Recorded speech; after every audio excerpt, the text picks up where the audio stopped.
Sejam bem-vindas e bem-vindos a mais uma aula de F329. O tema dessa aula é uma introdução geral sobre conceitos relevantes para termos em mente ao longo do semestre, incluindo o método científico, a relação entre ciência e engenharia, sobre teorias físicas, sobre o eletromagnetismo e um pouco de propriedades de materiais. A primeira coisa que é importante ter como contexto nessa disciplina é a diferenciação e o nosso entendimento sobre o que são as teorias físicas e de que maneira a gente vai se relacionar com elas na hora de pensar nos nossos experimentos. As teorias físicas em si mesmas, elas são conjuntos de ideias que sintetizam de maneira matemática uma grande quantidade de informação. Então, a informação que elas sintetizam e que elas guardam em si tem a ver com os experimentos que foram feitos e que testaram essas teorias. Então, as teorias que a gente tem hoje, elas são baseadas em enormes quantidades de medidas e de experimentos, e elas foram testadas de forma exaustiva. Então, a gente pode dizer que as teorias físicas, que são basicamente duas, atualmente a gente tem a gravitação universal e o chamado modelo padrão como as duas grandes teorias dentro da física. Elas são o que a gente considera como a melhor maneira de descrever o universo e, como tal, são uma ferramenta de previsão. Quer dizer, com base nelas, eu consigo fazer previsões com relação ao futuro. Mas as teorias físicas, elas não fazem previsões de maneira direta. É preciso que a gente, dentro de uma teoria física, vamos dizer, o modelo padrão, a gente se restringe a uma parte dele, vamos dizer, a eletrodinâmica quântica, e a uma parte dela, para que a gente diga se o experimento que a gente quer fazer se refere a uma certa grandeza, por exemplo, a aceleração de um corpo. Então, eu vou pegar um caso especial dela, que seria a mecânica clássica, ou se o fenômeno que eu me interesso é a propagação de uma onda eletromagnética, eu vou pegar um caso particular da eletrodinâmica quântica, que é o eletromagnetismo clássico. Então, a gente pode observar que as teorias fundamentais, elas atuais, né, então, entre elas o modelo padrão, ela contém, né, e é consistente com toda a física clássica e contém todas as teorias físicas dentro de si. Mas, como eu estava dizendo, não é com elas que a gente faz as previsões.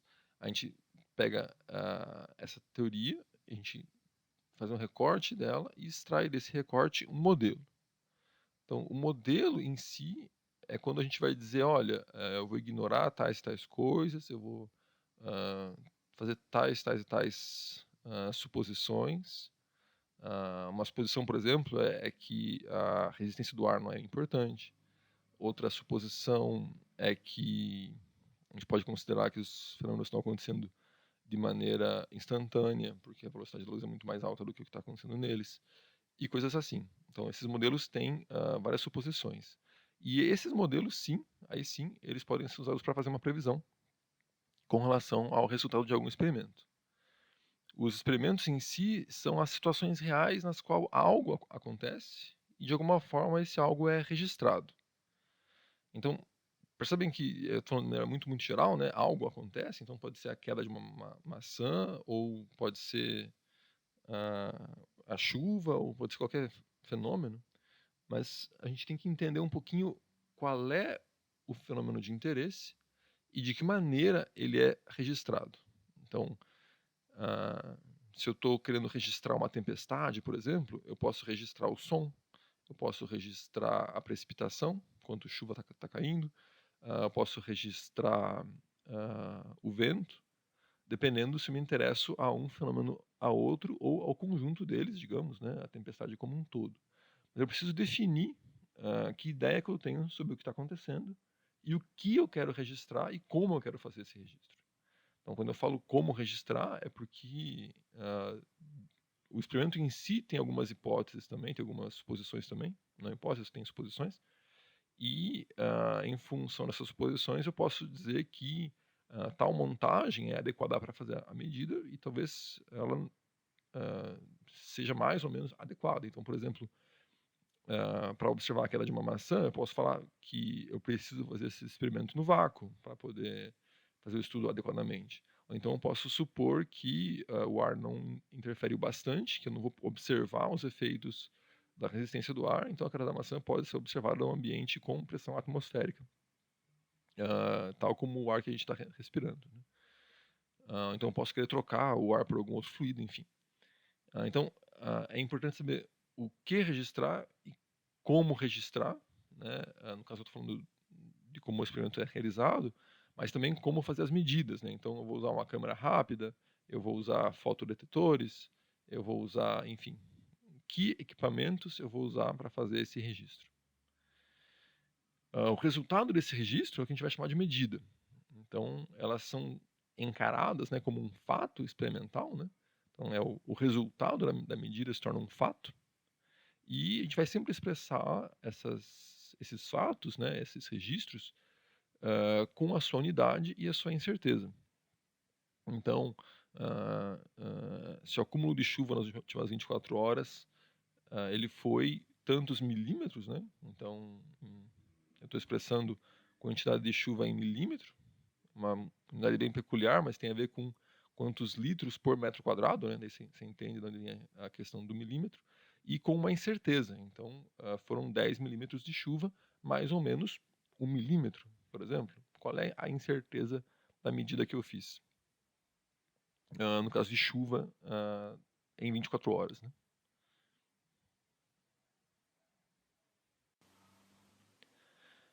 Dentro dessa disciplina, a gente vai sistematizar um pouco a maneira como a gente vai encarar o experimento dentro do método científico. Então, o método científico, a gente vai entender ele como sendo esse fluxograma. Quer dizer, esse fluxograma é um recorte, é uma maneira de expressar o método científico. E, dependendo do experimento, a gente vai se atentar mais ou menos a algum detalhe. Mas o relevante aqui é entender que o método científico se baseia em várias ações, né, por assim dizer, que seguem um, ah, uma espécie de protocolo que visa desenvolver e melhorar teorias gerais e modelos. Então vamos partir de uma situação bem inicial, na qual não há muita informação. Eu vou começar sempre fazendo uma observação interessante. Então, eu observei um fenômeno qualquer, por exemplo, a queda de uma maçã. Eu posso formular uma hipótese a partir disso. Então, eu posso formular a hipótese de que a maçã cai com velocidade constante. Se eu faço essa hipótese, eu faço uma previsão. Bom, então, o primeiro metro de queda vai ter o mesmo tempo que o segundo metro de queda, por exemplo, nessa situação. E eu faço um experimento que testa essa previsão. No caso, se a minha hipótese foi essa e minha previsão foi essa, eu vou ter que a previsão não concorda com o experimento, ou o experimento não concorda com a previsão.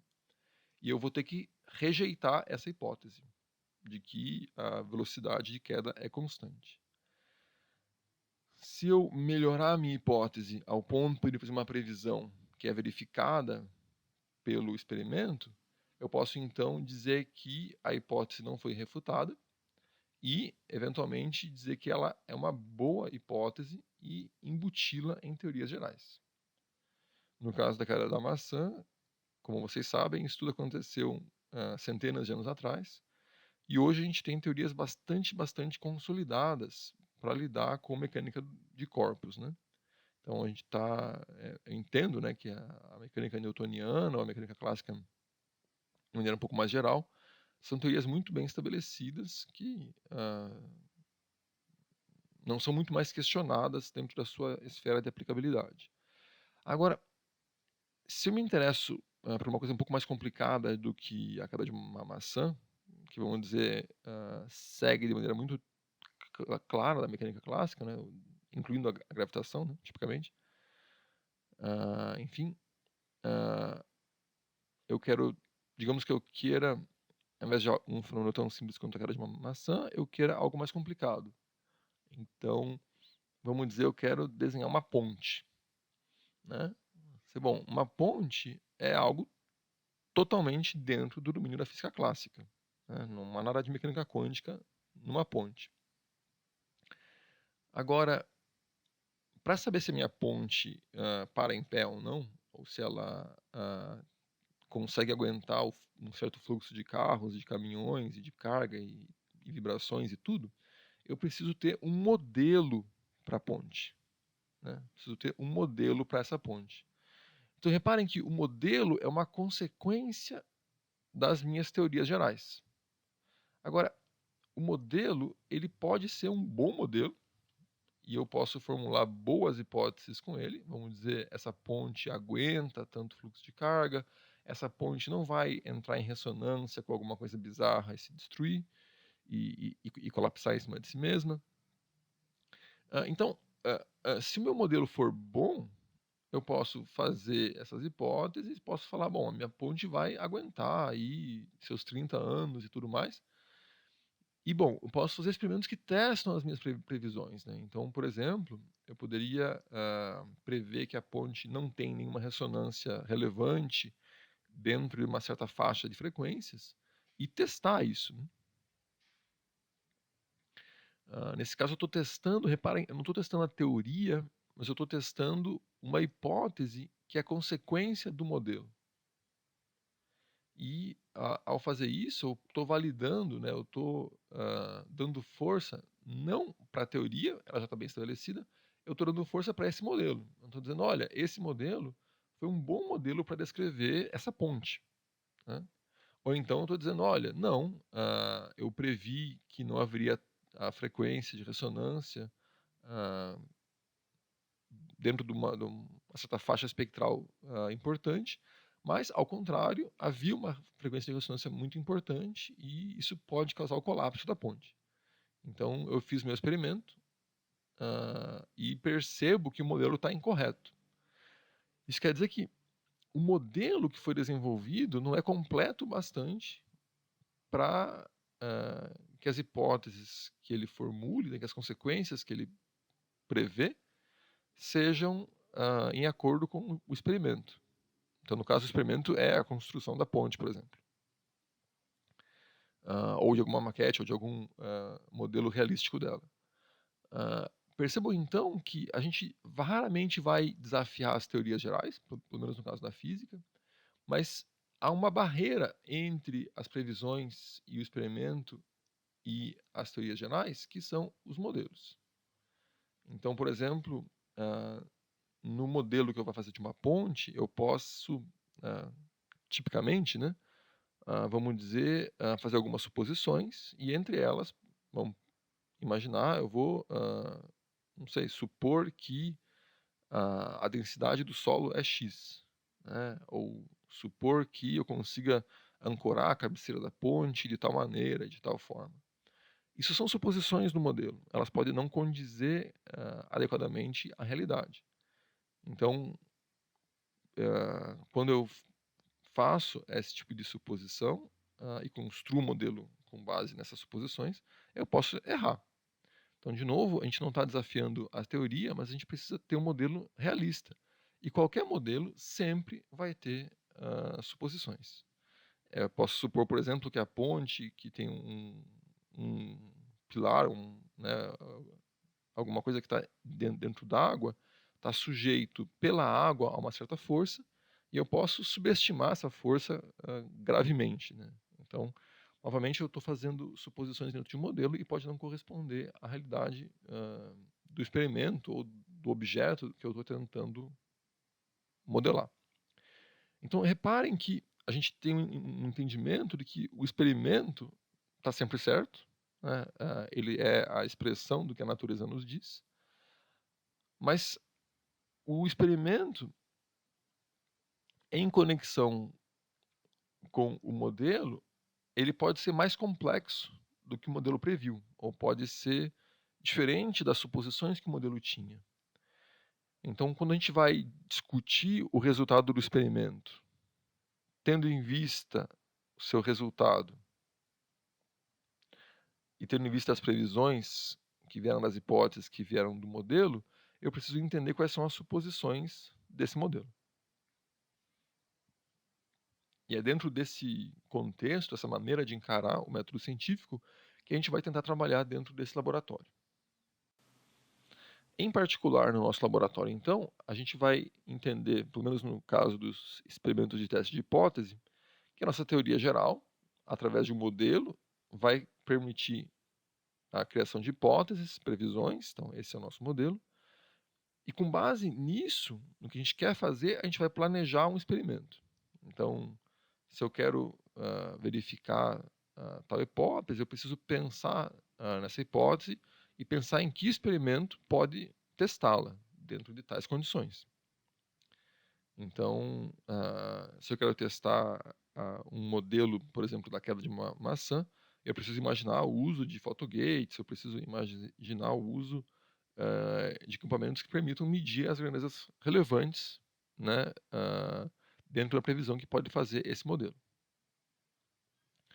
E com base nos resultados que eu vou discutir e analisar, né, eu vou dizer, bom, esse modelo é válido, ele propôs uma boa descrição e uma previsão adequada dos fenômenos, ou então ele é incompleto para o fenômeno, então eu preciso ou melhorar o meu experimento, né, para isolar os fenômenos que me interessam. Vamos dizer, no caso da queda da maçã, eu posso precisar realizar o experimento dentro de um ambiente sem atmosfera, ou eu posso melhorar o meu modelo para levar em conta alguma outra questão, como a resistência do ar, né? Eu posso imaginar, por exemplo, que se eu derrubo a maçã de dentro de um avião, né, o modelo que vai melhor descrever a queda dela até o solo é diferente do modelo que vai descrever a queda da maçã se eu soltar ela de 1,5 m de altura com relação ao chão dentro de uma sala. Reparem que o experimento, né, maçã caindo, então depende muito do que contexto que eu quero realizá-lo, o que eu quero testar. E isso altera muito então, o tipo de experimento e o tipo de modelo. Ambas as questões. Bom, eu falo de ciência, mas eu estou ciente que a maior parte dos estudantes que fazem essa disciplina são vindos de cursos de engenharia, então é importante que a gente comente um pouquinho sobre a dualidade, né, a ciência e a engenharia. E aí quando eu falo ciência, eu estou tentando incluir matemática também, né? Mas, de novo, a gente está falando dentro do contexto do STEAM, né? Ciência, tecnologia, engenharia e matemática. Então, como que a gente encara essa dualidade, né? Como que a gente encara o fato de que o contexto de tudo que a gente está dizendo aqui tem a ver tanto com ciência e matemática, tanto quanto engenharia e tecnologia. Vamos colocar a seguinte questão: a ciência ela explora fenômenos, né? Então, ela estuda fenômenos para tentar compreender o universo. Então, uma das coisas que a ciência poderia fazer é entender o equilíbrio de forças, por exemplo, e conseguir mostrar que é possível equilibrar os dois garfos aí com a moeda e tal. Ok, né? Interessante isso. Mas se você quer, de fato, ter dois garfos parados perto de um copo, a maneira de resolver esse problema, prática e robusta, talvez seja usar uma fita e prendê-los de fato, né? Então a gente entende que a engenharia, ela busca resolver problemas de uma maneira prática e robusta. Agora, uma não faz nada sem a outra, né? Então, o engenheiro que resolveu esse problema dessa maneira, ele certamente precisou de uma fita, né? E essa fita tem muita ciência nela. Ciência pela maneira como ela é feita, pela cola que é usada nela e por aí vai. Então tem muita engenharia química ou química como ciência de informação ali dentro. Então a gente percebe o quanto que a ciência talvez busque explorar de maneira um pouco livre a natureza, o universo, e a engenharia busque usar o conhecimento científico para resolver um problema ou, dito de outra forma, para propor uma solução para alguma situação ou com alguma finalidade. Uma outra maneira de dizer a mesma coisa é dizer que os cientistas descobrem um mundo que existe, mas as engenheiras e os engenheiros, eles criam um mundo que nunca existiu. É interessante pensar nisso porque, de fato, uma boa parte do trabalho de um cientista ah, é pesquisar sobre materiais, sobre processos, sobre fenômenos, tal como eles são na natureza, né? E o engenheiro e a engenheira, ao contrário, vão buscar criar soluções, criar dispositivos, criar equipamentos e, no caso, inclusive criar um robô que consiga andar na superfície de Marte, que é bem interessante. Agora, essa dicotomia ciência e engenharia pode parecer para vocês, talvez, que a ciência e engenharia são coisas distintas, né? Então, talvez elas são distintas no ponto de vista, mas elas são muito semelhantes nos meios, a tal ponto que,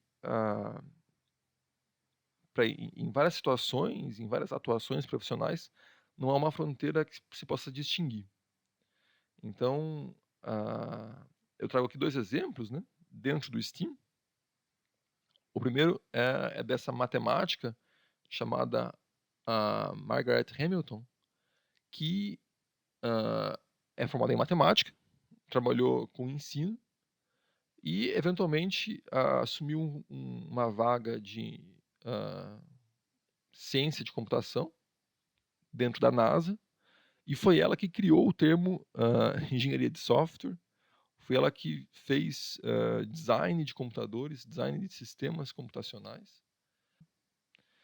E ela é apontada como uma das responsáveis pelo sucesso da missão, Apollo 11, que colocou o homem na Lua. Apontada pessoalmente como uma das, pessoas que contribuíram para esse sucesso, ah, porque durante o procedimento de pouso, ah, a contribuição particular dela foi fundamental para que a missão não fosse abortada naquele instante. Quem quiser saber mais, pode ver sobre a história nesse vídeo aqui. E, interessantemente, teve uma outra matemática que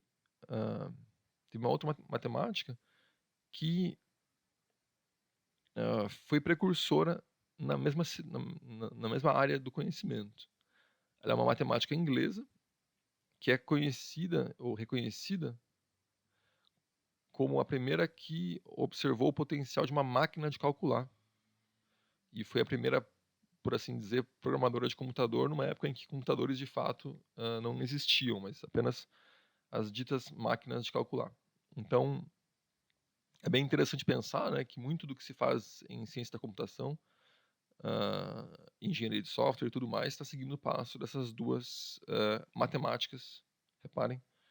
Ah, então, é importante pensar que a fronteira entre as diferentes áreas de ciência, tecnologia, engenharia e matemática é bastante tênue, por mais que alguém tenda a ver como sendo setores bastante afastados uns dos outros.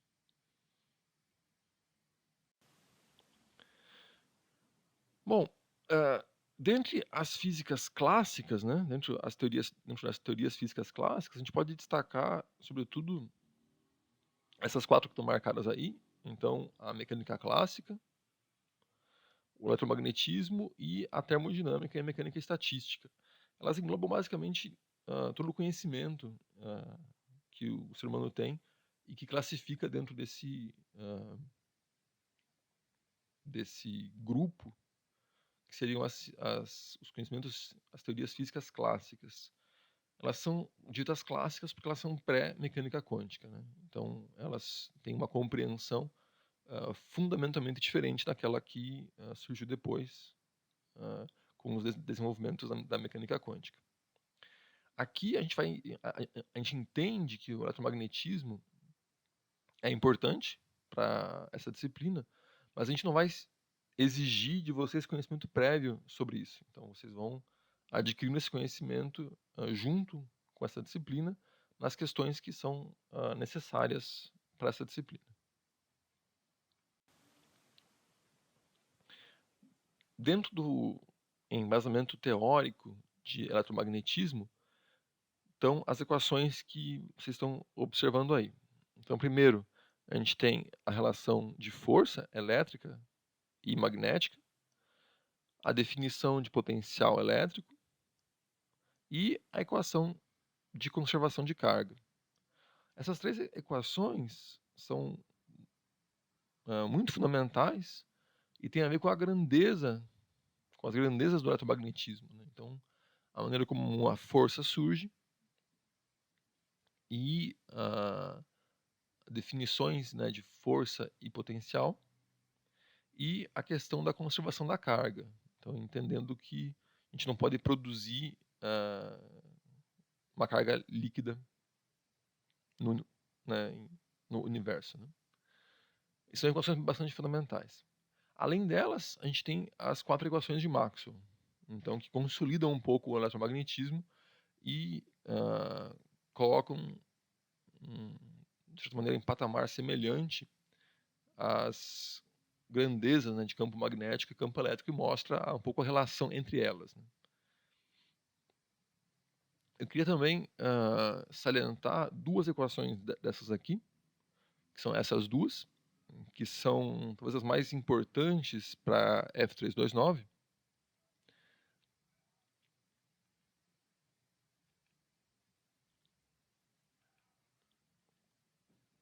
A primeira equação, que tem a ver com a conservação da carga, nos faz pensar num caso particular no qual não há variação da carga acumulada.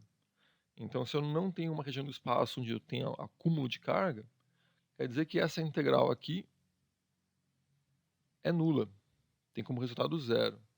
Então, toda a carga que por acaso entre nessa integral também vai sair. Isso é conhecido como a primeira lei de Kirchhoff. Então, reparem, a primeira lei de Kirchhoff não é uma lei fundamental, não é nem uma lei que faz parte de uma teoria física, mas é uma regra que é uma consequência de uma teoria física. Então, eu posso chamar isso de regra, eu posso chamar isso de lei por razões históricas, mas é uma consequência, então, eu diria que isso é um modelo. Então, eu tenho um modelo que diz, olha, dentro dessa suposição de que a variação da densidade de carga com relação ao tempo é nula, toda a carga que entra numa região fechada do espaço vai sair de lá. Então, eu posso entender que a primeira lei de Kirchhoff é um modelo com uma certa suposição. Então, a gente pode testar, percebam, quando que essa lei é válida, quando que esse modelo é válido. Digo lei, de novo, ela tem o nome de lei por razões históricas, mas eu posso encarar como sendo um modelo. E a gente pode testar esse modelo e perceber quando que ele é bom para fazer previsão e quando que não é.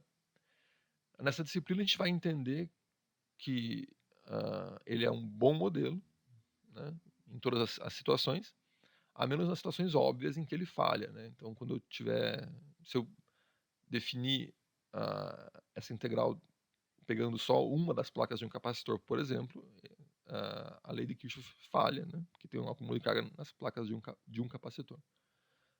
Mas nas outras situações, né, em que eu tiver apenas resistores, tipicamente, então circuitos ditos resistivos, né, apenas com resistores e associações, então essa lei vai ser válida, né? Essa chamada primeira lei de Kirchhoff vai ser válida.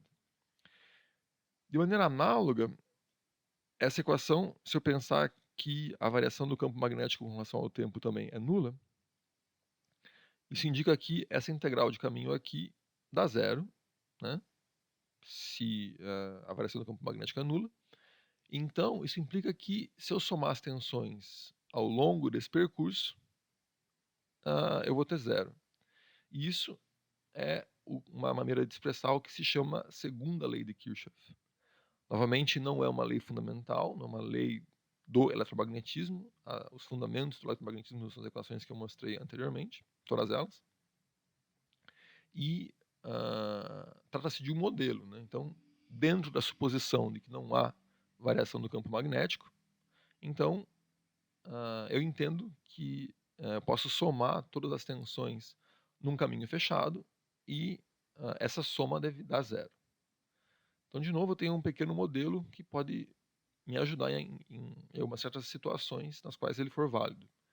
Novamente, em circuitos resistivos, né, a gente não vai ter variação de campo magnético, pelo menos não nessa disciplina, e eu posso usar essa chamada segunda lei de Kirchhoff.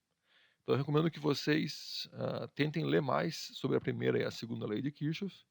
São leis bastante simples e podem ajudar a entender alguns circuitos que a gente vai usar ao longo da disciplina. Um outro fato importante e interessante tem a ver um pouco com a engenharia das questões de eletricidade e magnetismo, tem a ver com a condutividade elétrica dos materiais. E é interessante observar que ela varia muito de um material a outro. Então, por exemplo, a condutividade elétrica da prata é muito, muito alta. Então, aqui essa tabela aqui expressa não a condutividade, mas a resistividade. A resistividade da prata é de 1,6 10 a menos 8. Então, tem uma resistividade muito, muito baixa. O cobre, quase a mesma coisa. Alumínio já um pouquinho pior. E para o ferro, né, o ferro comum, já a gente está falando de algo quase 10 vezes pior. E outros materiais, reparem, eu vou atingindo resistividades, né, cada vez maiores. E alguns materiais têm uma resistividade brutalmente maior. Então, entre o material menos resistivo, dentre os materiais comuns, né, para o mais resistivo, eu tenho 25 ordens de grandeza de diferença. Então, 25 ordens de grandeza é muita coisa. É tanta coisa de fato que dá para a gente perceber a razão pela qual eu consigo isolar e restringir de maneira tão eficiente a energia elétrica, né?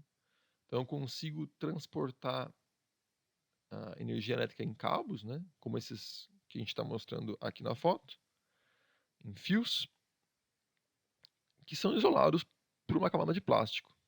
Então, vamos dizer que eu tivesse que o plástico, esse isolante aqui tem uma resistência como essa, e dentro tem a cobre. Então, a gente está falando ainda de 23 ordens de grandeza de diferença em termos de condutividade elétrica.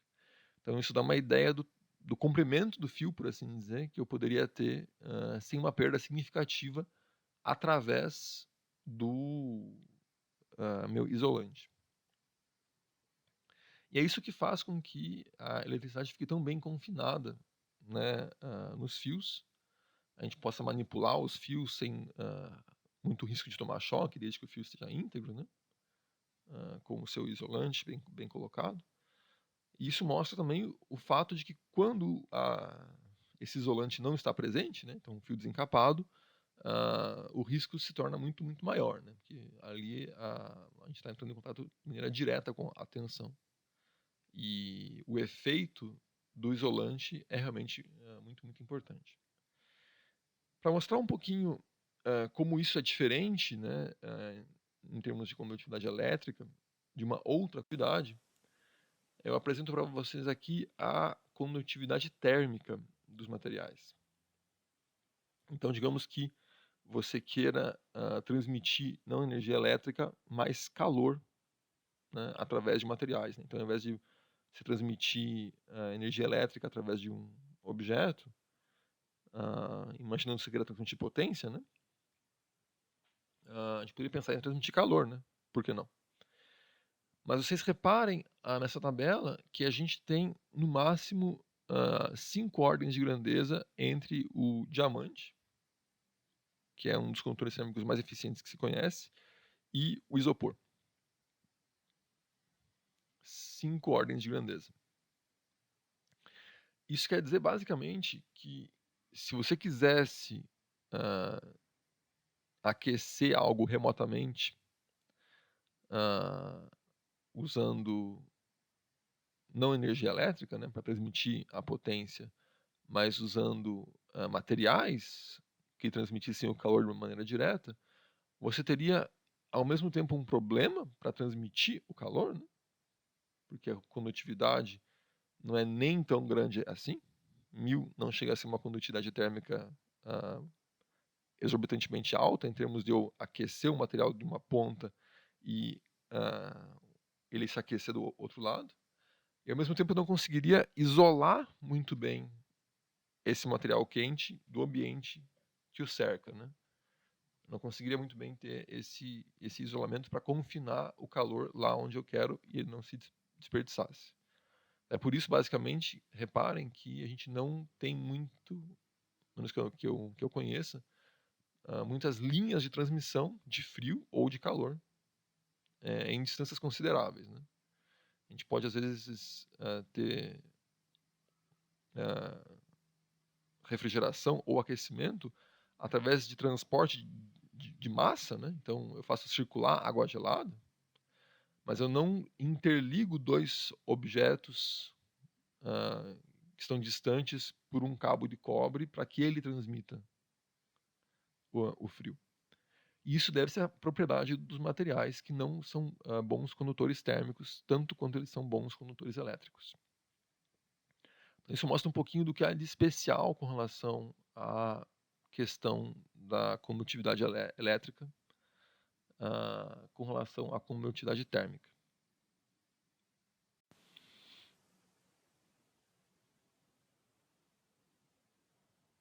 E finalmente, dentro dessa disciplina, acho que já foi comentado algumas questões, mas, vamos pensar novamente sobre ela de maneira um pouco mais geral. Então a gente tem essa relação, né, entre o experimento, que vai olhar para o modelo, que ele por sua vez olha para a teoria, e de outro lado a gente tem a teoria que gera o modelo, que guia a confecção do experimento, né. Então, por que a gente vai fazer essas aulas de laboratório? Qual que é o interesse em olhar para disciplinas de laboratório? Então a gente pode encarar isso como sendo um treinamento para o método científico e para as habilidades dentro da ementa da disciplina. Então, quando eu falo treinar o método científico, é entender um pouquinho da relação entre essas questões todas, entre o experimento, o modelo e a teoria,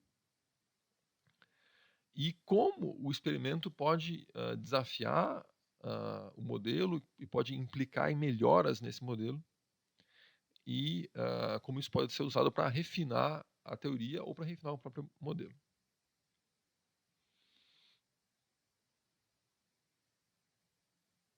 Algumas questões que são importantes dessa disciplina também é entender que o modelo pode estar errado, ou estar incompleto na maior parte das vezes, mas eventualmente errado, estão com suposições incorretas.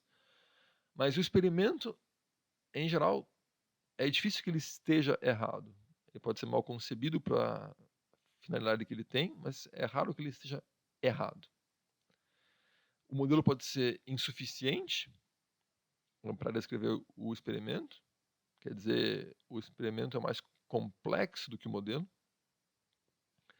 Pode acontecer também que a teoria está errada, mas, em F3 talvez isso não vai acontecer, mas em outras áreas do conhecimento, poderia se perceber que a teoria, não é suficientemente madura e completa e não sintetizou uma quantidade suficiente de experimentos para que ela seja considerada consolidada e, assim, consiga prover modelos de qualidade.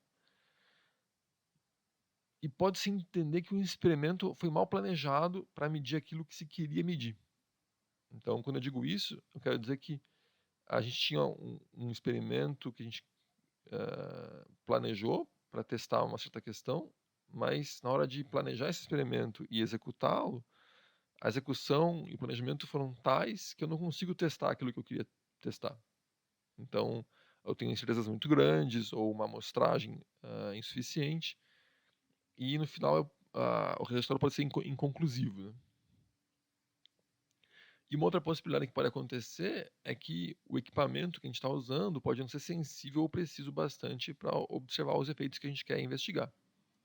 Então, se eu, por exemplo, quero medir o efeito da resistência do ar e eu posso deixar o meu objeto cair apenas por 1 metro, bom, se for um objeto pesado, talvez eu precise de equipamentos bastante sensíveis para poder observar isso, né?